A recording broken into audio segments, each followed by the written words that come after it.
when you see this house, what does it make you feel like? No, wait, don't scroll by, don't scroll by. This is Sorrell Nassau, Attorney Sorrell Nassau, aka Dirty South History, and I make videos about my regions that I live in, which is the Old South. I'm trying to tell the story of the South from beginning to end, okay? And this is Twin Oaks house now. It used to be a plantation. We're in Greenville, Georgia, in Meriwether County. And Twin Oaks is a magnificent mansion. A plantation-style home is what they call it.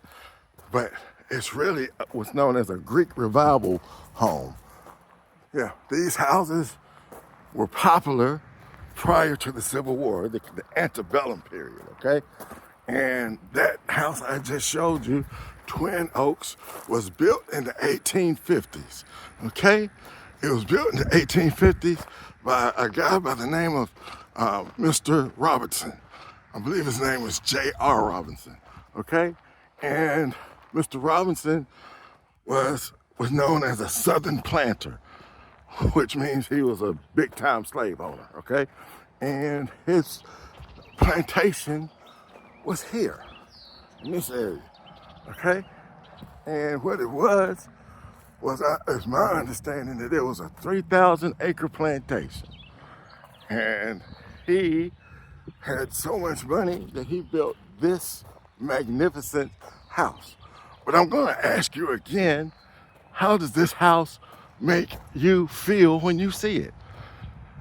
Because I'll be honest with you, you know, growing up here, I was always kind of conflicted about seeing such houses. On one hand, I could appreciate the grandeur and the craftsmanship of something so powerful, so beautiful, right? But then I thought about some of the things that may have gone on inside of these places, right?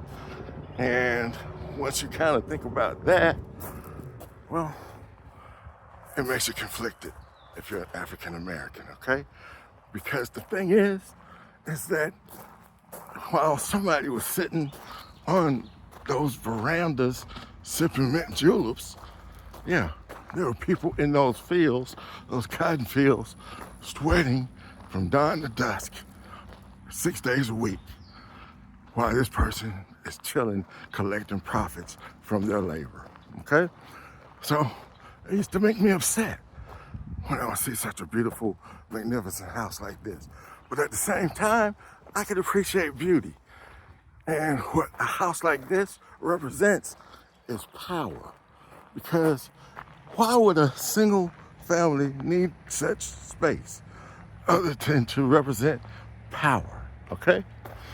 But here is the interesting thing that I didn't think about prior to doing some investigation, okay? I found out that the person that built this house, his name was Elbert Wimbush, right? Elbert Wimbush, W-I-M-B-I-S-H, okay? And they said that this man built this house to such exacting specifications that there was no leftover wood or bricks, okay? And the interesting thing about Mr. Elbert Wimbush, who built this house, is Mr. Elbert Wimbush was a slave. That's right, he was enslaved. And he is shown on records as the craftsman and master builder of this home. In fact, this whole structure was built by enslaved people. The bricks that made the foundation were made on this site, okay? I didn't say they were brought in, they were made. The wood that was used to build those beautiful columns and everything else, yeah, it was cut and drawn and sawn here, right? And they were all enslaved people that did it.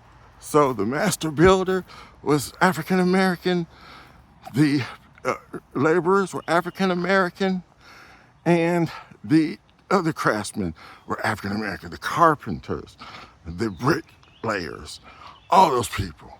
So when I look at this house, I have a different perspective on it because it kind of speaks to the quality of the craftsmanship of what Mr. Wimbush and his Confederates or his cohorts did, right? And not only that, he is not the only, turns out this isn't his only house that he built down here.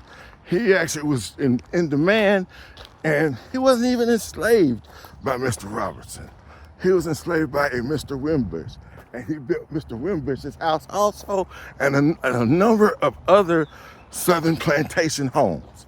So when you think about it, it's something to actually take some level of pride in when you look at these big structures in the South. Because if I think about it deeply, yeah, they weren't going to call somebody from Europe to build these houses down here in the country. They would have their enslaved people do it.